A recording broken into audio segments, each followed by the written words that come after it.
할렐루야, 홍성필 목사입니다. 한 주 동안 잘 지내셨어요? 지난주에도 또 귀한 선교 후원금을 선교주신 손길이 있었습니다. 먼저 김유미 성도님께서 이렇게 선교해 주셨습니다. 정말 이렇게 오랫동안 이렇게 꾸준히 이렇게 정기적으로 선교해 주셔서 얼마나 감사한지 모르겠습니다. 정말 감사드립니다. 그리고 무명으로 선교 후원 이렇게 적어 주셔가지고 후원해 주신 분이 계셨습니다. 저는 뭐 어떤 분인지 모르겠습니다만은 주님께서는 아실 것입니다. 그 손길에 복을 주시고 그 다음에 주님의 정말 축복이 함께 하시기를 축원드립니다. 오늘 여러분과 함께 은혜 나누실 말씀 보도록 하겠습니다. 함께 은혜 나누실 말씀 요나서 4장 6절에서 8절 말씀입니다. 요나서 4장 6절에서 8절 말씀 제가 읽어드리겠습니다. 하나님 여호와께서 박넝쿨을 예비하사 요나를 가리게 하셨으니 이는 그의 머리를 위하여 그늘이 지게 하며 그의 괴로움을 면하게 하려 하심이었더라. 요나가 박넝쿨로 말미암아 크게 기뻐하였더니 하나님이 벌레를 예비하사 이튿날 새벽에 그 박넝쿨을 갉아먹게 하심에 시드니라. 해가 뜰 때 하나님이 뜨거운 동풍을 예비하셨고 해는 요나의 머리에 쪼임에 요나가 혼미하여 스스로 죽기를 구하여 이르되 사는 것보다 죽는 것이 내게 나으니이다 하니라. 아멘. 할렐루야. 하나님을 사랑하시면 아멘 하시기 바랍니다. 아멘. 오늘 저는 여러분과 함께 우리들의 희로애락이라는 제목으로 은혜를 나누고자 합니다. 오늘 본문에 나오는 요나에 대해서 먼저 잠시 살펴보고자 합니다. 어느 날 하나님께서 아미떼의 아들 요나한테 말씀하시기를 니느웨에 가서 너희의 죄악이 하나님께 상달되었다 라고 말하라고 말씀하십니다. 그랬더니 이 요나가 하는 행동이 참 흥미롭죠. 니느웨로 가라고 했더니 다시스로 도망하려고 했다는 것입니다. 이 본문을 이해하기 위해서 몇 가지 말씀을 드리겠습니다. 먼저 이 니느웨라고 하는 것은 당시 이 아수르 제국이었죠. 아시리아라고도 이제 하는데 성경은 이제 아수르, 개역 개정 한글은 이제 아수르라고 기록되어 있습니다. 이 아수르라고 하는 나라의 수도였습니다. 그리고 니느웨와 다시스의 방향은요 거의 그 반대 방향에 가깝습니다. 그리고 또 흥미로운 것은요, 요나가 니느웨로 가라고 하신 하나님 말씀에 대해서 순종하기 싫어서 다시스로 갔다고 하는데 그 거리가 보통이 아닙니다. 무슨 뭐 엄마 심부름 하기 싫어서 친구네 집으로 도망갔다라고 하는 정도의 그런 수준이 아니에요. 요나가 정확히 어디에서 하나님의 말씀을 들었는지에 대해서는 기록이 없습니다만은 당시 이스라엘에 있었다는 것은 요나가 그 다시스로 가려고 욥바까지 내려갔다라고 하는 글로 알 수가 있습니다. 이 욥바라고 하는 곳은요, 예루살렘에서 한 65km 정도 떨어진 곳에 있는 항구 도시인데 여긴 지금까지도 남아 있다고 합니다. 그러니까 지금도 항구 도시 그리고 휴양지로서도 욥바라고 하는 곳이 남아 있다고 해요. 그래서 일단 요나가 있었던 곳이 예루살렘이었다고 한다면은요, 니느웨에는 지금 한 이라크 정도 된다고 합니다. 그러니까는 대략 한 800km 정도 떨어진 곳이라고 합니다. 그런데 반면에 요나가 도망가고자 했던 그 목적지인 다시스는 어디냐라고 하면요, 지금의 스페인이라고 합니다. 그래서 그 거리가 무려 이 바닷길로 해가지고요. 육로로 하면 더 멀리 삥 위로 돌아가야 되니까는요. 근데 바닷길로 하면은요, 그래도 거의 3,200km 떨어진 곳이라고 한다는 것입니다. 이것을 보면은요, 그저 뭐 잠깐 피하려고 한 것이 아니라 완전히 정말 작심을 하고 도망치려 했다는 것을 알 수 있죠. 이를 두고 어떤 분들은요, 요나더러 그 불순종한 사람이다 이렇게 낙인을 찍고 그렇습니다만은 요나가 왜 하나님께 순종하지 않았는지에 대한 그 정확한 기록이 없고요. 그저 여호와의 낯을 피하려고 도망쳤다라고만 기록을 하고 있습니다. 요나가 하나님의 뜻에 순종하지 않았던 것은 사실입니다. 하지만은요, 당시 상황을 좀 살펴보면은요, 이 일이 그렇게 쉬운 것은 아니었습니다. 당시 니느웨가 수도인 이 아수르 제국은요, 이스라엘을 무척이나 괴롭혔던 강대국이었습니다. 그래서 틈만 나면은 이스라엘을 공격하고 못 살게 굴었던 나라였던 것이죠. 그러니까 이스라엘에게 있어서는요, 맨날 자기 나라를 공격하고 못 살게 굴고 있는 나라가 좋아했을 리가 없겠지요. 하지만 그렇다고 이스라엘이 쉽게 물리칠 수 있는 그 정도의 나라가 아닙니다. 대단한 경제력과 그다음에 상당한 군사력을 자랑하던 나라였던 것입니다. 그런 최강국이자 이 적대국인 나라에 가서 무슨 좋은 소리를 하라는 것도 아니고요. 너희들이 죄를 짓고 있다는 것, 이것을 다 하나님이 다 아신다. 이제 이런 말을 하러 가라는 것입니다. 그런데 생각해 보십시오. 예를 들어서 당시 일제시대 때 조선에 있어서는 일본이 빨리 망하는 것을 원했을 텐데, 근데 하나님이 조선에 있는 한 기독교 신자한테 말씀하시기를, 너 일본에 가서 너희들의 죄악을 하나님이 모두 아신다, 그러니까 회개하라 라고 하는 말씀을 전하라 라고 하는 말을 들었다. 이러면 어떻게 할까요? 요나더러 무슨 불순종한 신자다, 무슨 선지자다, 나약한 선지자다, 이렇게 손가락질하기는 쉽습니다. 그런 사람들 중에서는요, 그러면 자신한테 그와 같은 사명을 하나님이 주셨을 때, 그럼 기쁨으로 할렐루야, 아멘, 이렇게 감당하실 수 있는 분들이 얼마나 있을까라고 하는 것은 지극히 의문입니다. 요나라고 하는 사람에 대해서 구체적인 사전 설명은 없습니다만은, 그렇다고 하나님이 아무나 선지자로 택하시지는 않았을 것입니다. 만약에 아무나 택했다라고 하면 그야말로 하나님이 사람을 잘못 골랐다, 하나님이 사람 볼 눈이 없었다라고 하는 것이나 다름이 없지 않습니까? 그럼에도 불구하고 요나가 불순종했다는 것은요, 요나가 나약해서였다거나 아니면 악해서였다라기보다는 당시 하나님께서 명하신 그 사명이 이 하나님께서 선택하신 선지자한테조차도 이것이 그만큼 감당하기 힘들었던 것이었다, 이렇게 우리는 이해해야 하겠습니다. 이 요나서에 대해서는 비록 짧은 책이긴 합니다만은요, 여기에는 너무나도 드릴 말씀이 많이 있습니다. 그러나 오늘은요, 좀 후반부에 있는 구절을 말씀드려야 하기 때문에 전반부는 조금 빨리 진행을 시키도록 하겠습니다. 요나가 요바에서 이 다시스로 가는 배를 탔는데 마침 풍랑을 만나게 됩니다. 배에 탄 사람들은요, 조금이라도 배를 가볍게 하려고 그 배 안에 있던 자기 짐들을 다 바닷속으로 던집니다. 그런데도 잠잠해지지 않으니까는 이 풍랑이 누구 때문에 일어나느냐라고 하는 것을 알아보기 위해서 제비를 뽑자고 해요. 그랬더니 아니나 다를까 요나가 뽑혔어요. 요나는 이것을 보고, 그래, 내가 하나님의 얼굴을 피해서 달아나려고 하니까는 이렇게 난리가 나는구나 라고 스스로 깨달았는지, 이건 나 때문이야, 그러니까는 나를 바다에 던지면은 이 풍랑이 가라앉을 것이다, 이렇게 사람들한테 얘기를 합니다.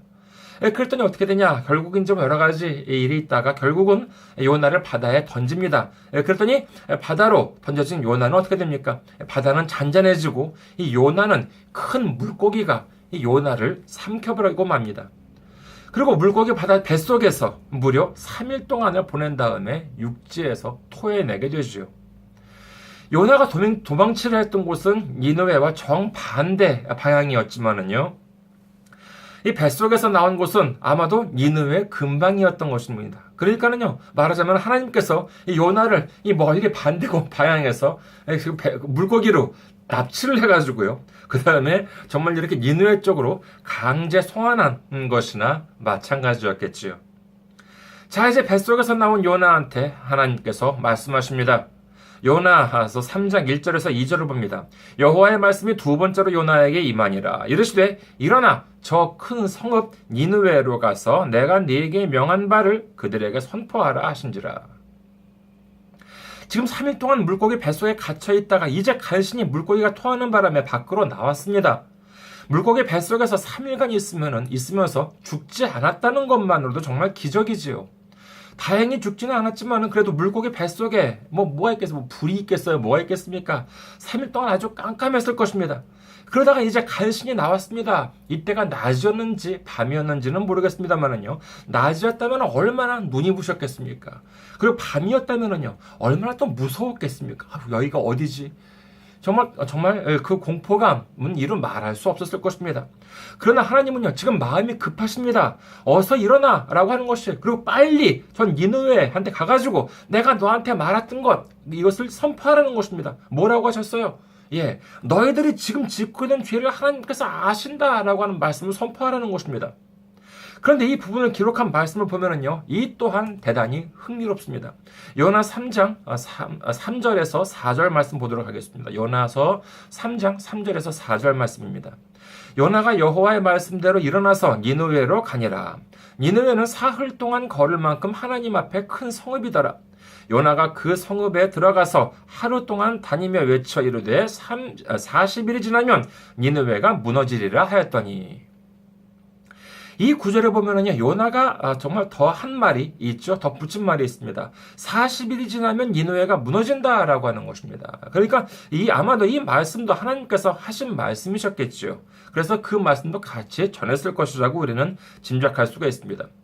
당시 니느웨라고 하는 도시의 크기가 얼마나 되었는지는 아직까지도 이 신학자들한테 논쟁이 되고 있습니다만은, 성경에는 분명히 큰 성읍이라고 기록하고 있고, 그 기준을 사흘 동안 걸을 만큼이라고 기록합니다. 여기서 굳이 사흘 동안, 즉 3일 동안 걸을 만큼이다 이렇게 한 이유는, 물론 당시 어떤 도시 규모를 표현하는 그와 같은 방법일 수도 있겠습니다만은, 그보다는 오히려 그 다음 구절을 설명하기 위해서가 아니었을까 합니다. 요나는 어떻게 했대요? 하루 동안 다니면서 외쳤다는 것입니다. 그러니까 이 니느웨 전체의 메시지를 전하려면은 사흘 동안, 적어도 사흘 동안은 다녀야 하는데, 하루만 다니면서 선포했다는 것은 뭐예요? 그 성읍의 3분의 1 정도밖에 안 돌았다는 것입니다. 여기서도 보면은요, 이 요나가 이 니느웨를 얼마나 미워했는지, 얼마나 하나님이 참 이 니느웨 성읍을 멸망시켜줬으면 좋겠다라고 이렇게 바랬는지, 정말 이렇게 아무리 니느웨에 와서 하나님의 말씀을 선포해봤자 소용없다, 이놈들은 뭐 어쩔 수 도리가 없는 나쁜 놈들이다, 이렇게 생각했는지를 알 수 있습니다. 정말 보면은요, 참으로 불성실하게 하나님의 일을 감당하는 모습을 우리가 볼 수 있습니다. 그런데 여기서 요나가 예상하지 못한 일이 벌어지고 말았습니다. 어떻게 되었대요? 요나서 3장 5절에서 9절을 보면은요, 니느웨 사람들이 하나님을 믿고 금식을 선포하고 높고 낮은 자를 막론하고 굵은 베옷을 입은지라. 그 일이 니느웨 왕에게 들림에 왕이 보좌에서 일어나 왕복을 벗고 굵은 베옷을 입고 제 위에 앉으니라. 왕과 그의 대신들이 이 조서를 내려 니느웨에 선포하여 이르되 사람이나 짐승이나 소떼나 양떼나 아무것도 입에 대지 말지니 곧 먹지도 말 것이라. 물도 마시지 말 것이며 사람이든지 짐승이든지 다 굵은 베옷을 입을 것이요 힘써 하나님께 부르짖을 것이며 각기 악한 길과 손으로 행한 강포에서 떠날 것이라. 하나님이 뜻을 돌이키시고 그 진노를 그치사 우리가 멸망하지 않게 하시리라. 그렇지 않을 줄 누가 알겠느냐 한지라. 정말 놀라운 일이 벌어지고 말았습니다. 그 지독한 니느웨 사람들이요, 하나님을 믿고 금식하면서 회개했다는 것입니다. 이 아수르는요, 본래 하나님을 믿는 나라가 아니었습니다. 정말 온갖 우상들이 정말 많이 있는 그와 같은 곳이었지요. 그런데 이 무성의하게, 정말 이 불성실하게 전한 이 요나의 한마디를 듣고 온 국민은 물론이거니와 니느웨 왕까지 금식과 회개를 선포했다는 것입니다. 말하자면요, 그 니느웨 대부흥이 하루아침에 이루어진 것입니다. 할렐루야. 이 결정적인 계기를 만든 것이 누구였습니까? 그렇죠. 바로 이 요나였습니다. 요나가 비록 강제적이긴 했습니다만은 하나님의 말씀을 니느웨에 선포함으로 말미암아 그 모든 백성들이 하나님을 믿게 되었습니다. 회개하게 되었습니다. 이 얼마나 놀라운 하나님의 역사입니까? 하지만은요, 요나는 이 모습이 마음에 들지 않았습니다. 그렇겠죠? 이는 요나의 심보가 고약해서가 아니에요. 생각해 보십시오. 이스라엘을 그렇게 괴롭히고 이스라엘을 정말 못 잡아서 안다라고, 정말 이스라엘 사람들을 잡아가고 노략질하고 그랬던 사람들이 바로 아수르 사람들이었습니다. 이는 요나만이 아니라 이스라엘 사람이라면 누구나 이 아수르의 멸망을 원하고 있었고요. 아수르의 멸망이야말로 이 이스라엘의 구원이다 이렇게 생각하고 있었던 것입니다. 그런데 자기는 지극히 무성의한 전도를 했을 뿐인데 이 말을 듣고 아니 하나님을 믿질 않나, 금식을 하지 않나, 회개를 하지 않나. 그랬더니 어떻게 됐대요? 결국 하나님께서는 재앙을 내리지 않으셨다는 것입니다. 오래 기다리셨습니다. 사실 여기서부터가 오늘 말씀의 본론입니다. 여기까지 말씀을 드린 이유는요, 지금 이 상황에 대한 설명을 드리기 위해서였습니다. 여기서부터 나오는 이 요나의 감정 표현이 얼마나 풍부한지 한번 보십시오. 일보고요, 요나는 기뻐했어요? 아니요, 무척 화를 냈다고 성경은 기록합니다. 요나서 4장 1절에서 4절을 봅니다. 요나가 매우 싫어하고 성내며 여호와께 기도하여 이르되 여호와여 내가 고국에 있을 때에 이러하겠다고 말씀하지 아니하였나이까. 그러므로 내가 빨리 다시스로 도망하였사오니 주께서는 은혜로우시며 자비로우시며 노하기를 더디하시며 이내가 크시사 뜻을 돌이켜 재앙을 내리지 아니하시는 하나님이신 줄을 내가 알았음이니이다. 여호와여 원하건대 이제 내 생명을 거두어 가소서. 사는 것보다 죽는 것이 내게 나음이니이다 하니 여호와께서 이르시되 내가 성내는 것이 옳으냐 하시니라. 이 말씀을 보면은요, 잘 이렇게, 요나가 지금 무슨 말을 하려고 그러는지, 지금 이렇게 좀 비꼬듯이 지금 요나가 지금 이렇게 얘기를 해가지고요, 이 문자 그대로 들으면 잘 이해가 안 됩니다. 그런데 이걸 쉽게 보면은 이러는 것이죠. 요나가 아주 단단히 화가 났습니다. 그래가지고 하나님께 말을 해요. 간단하게 정리하면 이렇습니다. 거 봐요. 이럴 거면은 진작 이렇게 될 거라고 나한테 말을 하지. 내가 이럴 줄 알았다니까. 그래서 내가 다시스로 도망친 거 아니에요. 열받아. 나 정말 죽겠으니까는 빨리 정말 내 생명이나 빨리 걷어가져 달라고. 이렇게 지금 하나님 앞에서 지금 투정을 부리고 있는 것입니다. 요나가 모자란 사람이에요. 요나가 무슨 믿음이 없는 사람입니까? 요나가 무슨 신실하지 않은 사람이에요? 사실 내용이 좀 그렇습니다만은요, 이 정도로 하나님과 가깝게 이야기를 할 수 있는 사람이 보통 인물입니까? 우리가 만약에 요나였다면은요, 글쎄 더 속상해하고 불평을 하고 그랬지 요나보다 낫지는 않았을 것 같습니다. 요나가 그래도 또 혹시 몰랐어. 어쩌면 그 중에서도 혹시 회개하지 않은 사람들한테 재앙이 내릴까, 심판이 내릴까, 이렇게 해가지고 이걸 또 지켜보려고 그 니느웨 성읍 동쪽에 아주 이렇게 초막을 짓고 앉았다는 것입니다. 바로 그 다음부터가 오늘 본문입니다. 요나서 4장 6절에서 8절. 하나님 여호와께서 박넝쿨을 예비하사 요나를 가리게 하셨으니 이는 그의 머리를 위하여 그늘이 지게 하며 그의 괴로움을 면하게 하려 하심이었더라. 요나가 박넝쿨로 말미암아 크게 기뻐하였더니 하나님이 벌레를 예비하사 이튿날 새벽에 그 박넝쿨을 갉아먹게 하시며 시드니라. 해가 뜰 때 하나님이 뜨거운 동풍을 예비하셨고 해는 요나의 머리에 쪼임에 요나가 혼미하여 스스로 죽기를 구하여 이르되 사는 것보다 죽는 것이 내게 나으니이다 하니라. 여기 세 구절에 보면은요, 요나의 극단적인 감정 표현이 두 군데에 나옵니다. 하나는 무엇이냐 하면은요, 크게 기뻐하였다라고 하는 것과, 둘째는요, 나를 죽여달라라고 하는 그런 것입니다. 자, 요나가요, 이렇게 초막에 앉았으니까는요, 초막이라고 하는 것이 제대로 된 집이었겠습니까? 그냥 대충 이렇게, 얼기설기 대충 이렇게 지은 집이었겠죠. 벽도 그렇고, 지붕도 그렇고, 완벽하지가 않았을 것입니다. 저희 교회 보면은요, 저희 아버지가 이렇게 지어놓은 그와 같은 초막이 있습니다. 저희 아버지가 그걸 요나의 초막이라고 이름을 지으셨는데, 되게, 생각보다 되게 튼튼하게 지어져 있습니다. 그래서, 한번 우리 교회에 오실 기회가 있으시면은요, 한번 그 요나의 초막도 한번 이렇게 보시면은 재미있을 것입니다. 그런데 제가 이렇게 흔들어 보니까는요, 대단히 튼튼하게 지어 놓으셨더라고요. 근데 제 생각에는요, 글쎄요, 요나가 지은 초막이 그것보다 못하면 못했지 그것보다 더 튼튼하지 않았을 겁니다. 그냥 대충 이렇게 그냥 이렇게 비만 가릴 정도 그 정도가 아니었을까 합니다.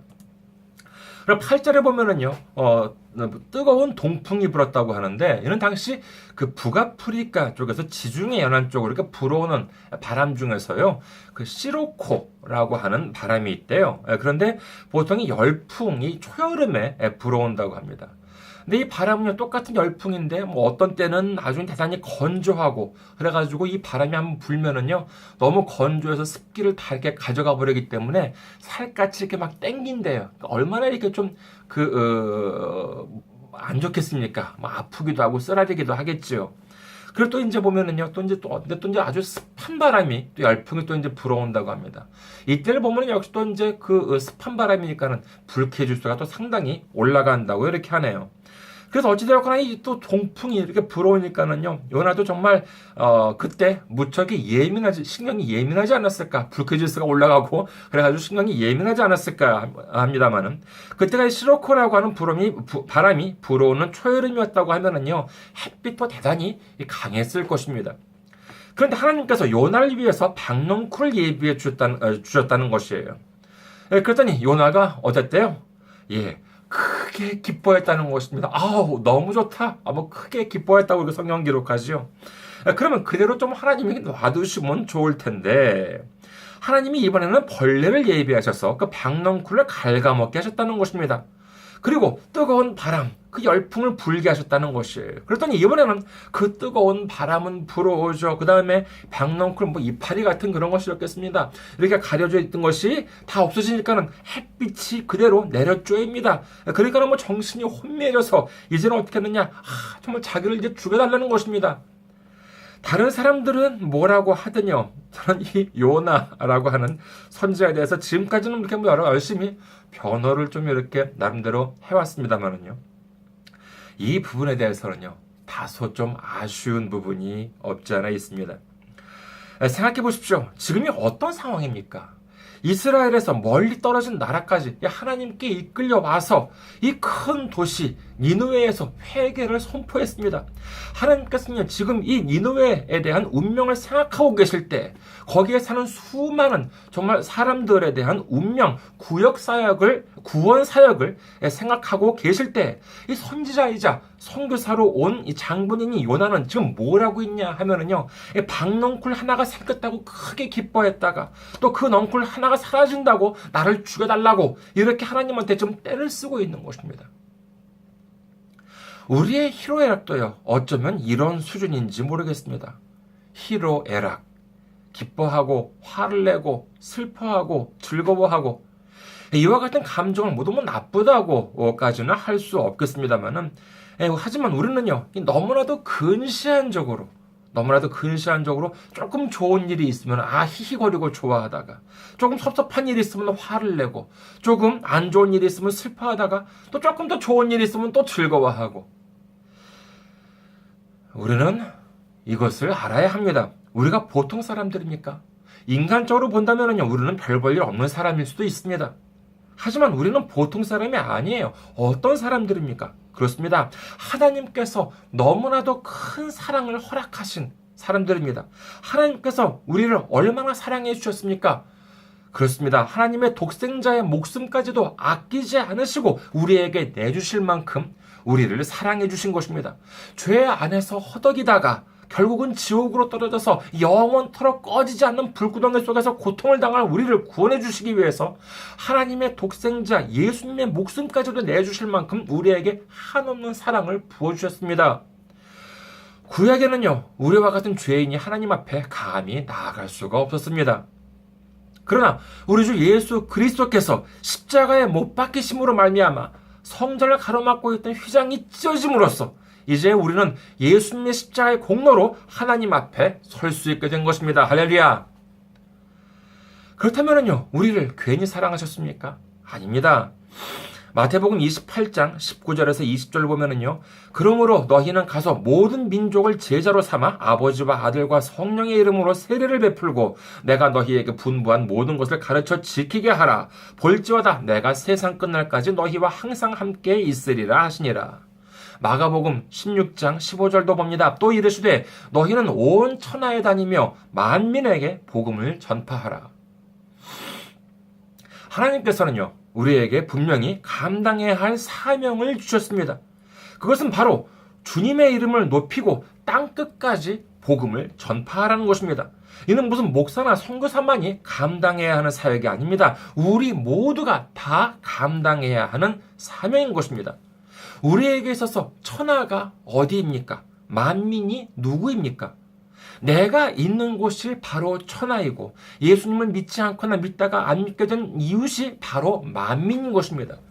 지금 그와 같이 막중한 상황에 있음에도 불구하고 우리는 지금 하나님의 마음을 모른 채 그저 초막에 앉아서 박넝쿨 하나에 아주 크게 기뻐하고 또 벌레 한 마리 때문에 못 살겠다, 죽고 싶다 하면서 하나님의 마음을 상하게 할 때가 없는지 우리 스스로를 한번 되돌아봐야 할 것입니다.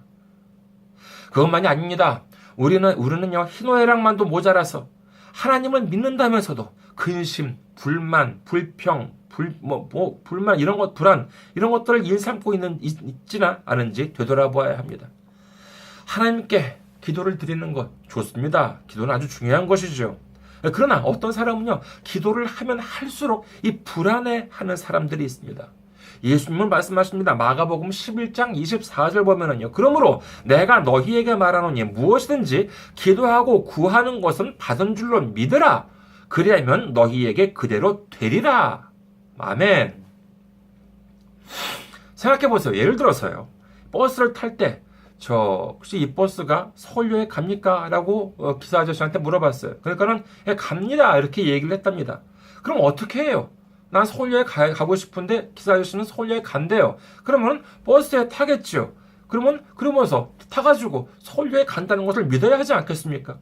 그런데 그 버스에 탔으면서도 서울역까지 갈 수 있도록 금식하고 그 다음에 이 버스가 서울역까지 인도해 주실 믿습니다. 아멘. 그러면서 이 버스가 서울역까지 갈 수 있도록 기도합시다.